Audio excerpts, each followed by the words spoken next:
Assalamualaikum warahmatullahi wabarakatuh. Perkenalkan, nama saya Muhammad Al-Fikri dengan NIM 23073060. Saya akan melakukan observasi ke bengkel luar. Ikuti terus perjalanan saya. Pak, boleh minta waktu sebentar, Pak? Kami mau nanya-nanya tentang sistem ototronik di mobil ini, Pak. Yang pertama, kami akan menanya ABS, anti braking system. Itu sistem ABS itu gimana cara kerjanya tuh, Pak? Kalau Bapak tahu. Cara kerjanya kan istilahnya agak jauh beda sama manual, tapi dia lebih bercanggih dengan adanya modul ABS. Di sana kan ada satu sistem kayak komputernya. Jadi buat pengaturan pembagian minyak rem, pembatasan berapa ke roda, itu kan dari modul ABS. Setelah diterima dari sensor di bawah nanti. Jadi yang mengoperasikannya sensor melalui itu, Pak? Iya, dia ada modul. Oh, ada modul. Ada modul. Kalau pengoperasinya tetap dari reverse sopir lah. Oke kan, dia dapat perintah dari sentral, itu terus pergi ke modul ABS. Di sana dibagikan, diolah datanya, nanti keluarnya baru ke tempat roda. Tergantung kecepatan sama berapa kita ngerem tekanan dari sentral. Tekanan dari pedalnya itu. Iya. Kalau terlalu tinggi dia akan memblok Tempat rodanya itu. kan dibaginya kayak ada pas di jalan kerikil lah, gerut gitu. Oh iya. Ada Iya. getaran. Oh iya. Jadi Pak. Paham kan? Ini itunya, Pak. Ya, ini kalau ini buat modul ABS.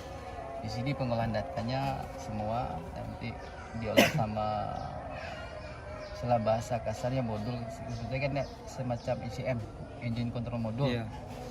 Jadi di sini kan responnya ke 4 ban, tergantung berapa tekanan sama kecepatan nanti diolahnya di sana. Untuk kerusakan yang umum terjadi pada sistem ABS ini apa, Pak? Itu kebanyakan pada sensor. Sensor. Soalnya kondisinya dia kan karena di bawah kotoran debu segala macam kan, lebih banyak ke sana.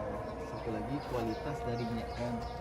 Kalau minyak remnya kurang terawat, istilahnya udah kadaluarsa, itu akan mempengaruhi kinerja dari modul ABS. Untuk tanda kadaluarsa minyak remnya itu apa Dari tandanya, fisik Pak? kelihatan, Oh, warna. warna. Iya.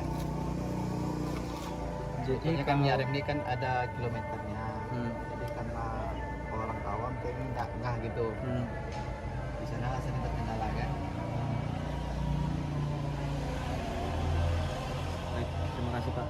Terus selanjutnya central lock system.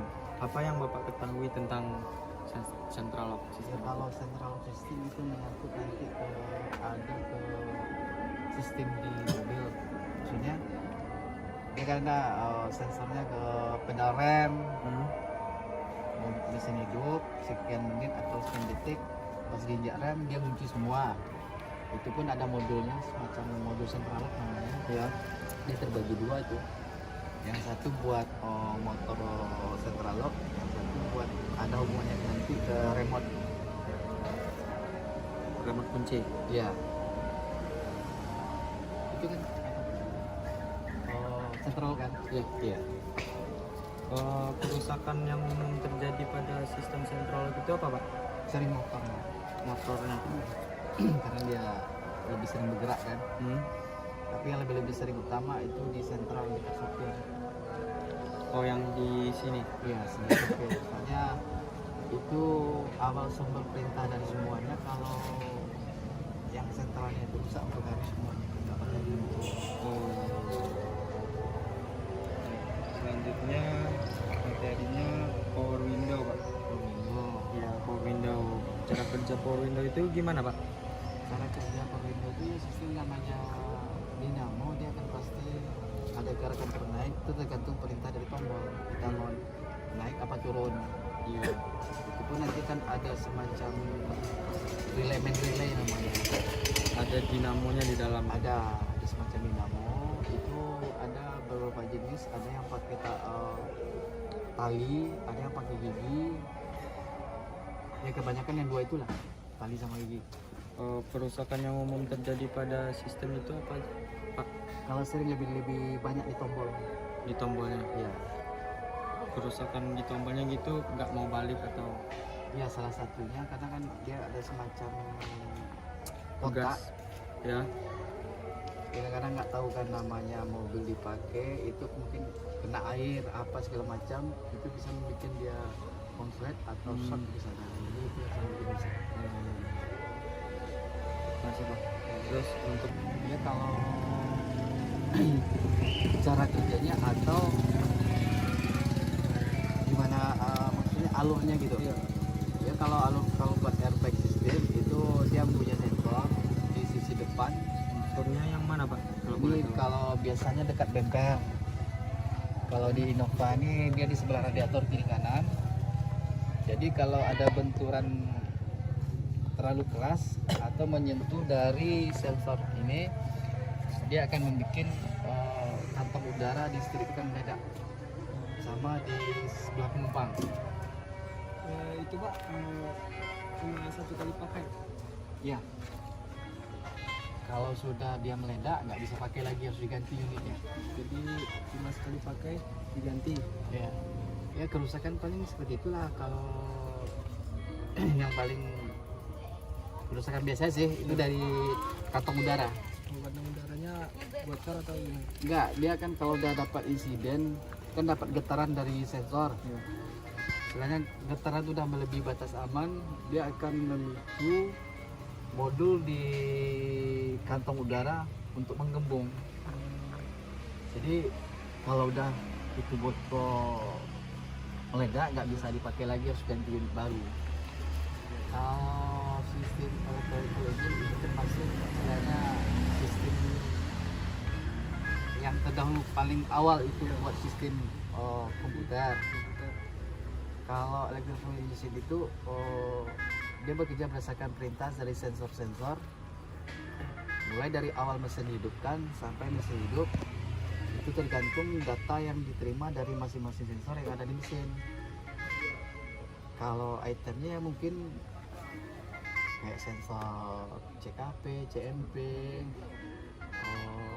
map sensor, oksigen sensor, IAT, terus throttle body, ya itu sebagian besarnya. Kita kan biasa itu karena salah satu perawatan usia komponen, tapi lebih banyak ke perawatan. Ya. Kalau buat kerusakan komponen istilahnya dari segi wajar itu berjangka tahunan. Tapi kalau perawatan kurang akan mempercepat kerusakan. Kalau jenis variabel transmisi itu lebih banyak ke mobil yang teknologi lebih tinggi. Itu tahun-tahun mobilnya masih muda. Itu kebanyakan di mobil Honda sama Toyota pun udah ada beberapa yang pakai. Kalau itu untuk perpindahan dininya lebih halus, lebih smooth lah istilahnya kan, nggak begitu terasa. Buat akurasi dia lebih bagus daripada model sebelumnya. Kalau kerusakan sih lebih banyak itu perawatan lah itu. Biasanya kalau udah menyampai 200.000 kilometer itu perlu di overhaul. Cuman kalau untuk perawatan berkala ya paling penggantian oli CVT sama filter, itu aja perawatannya. Baik Pak, hanya itu yang bisa saya sampaikan, Pak. Terima kasih Pak. terima kasih atas waktunya, Pak. Mudah berguna. Ya, Pak.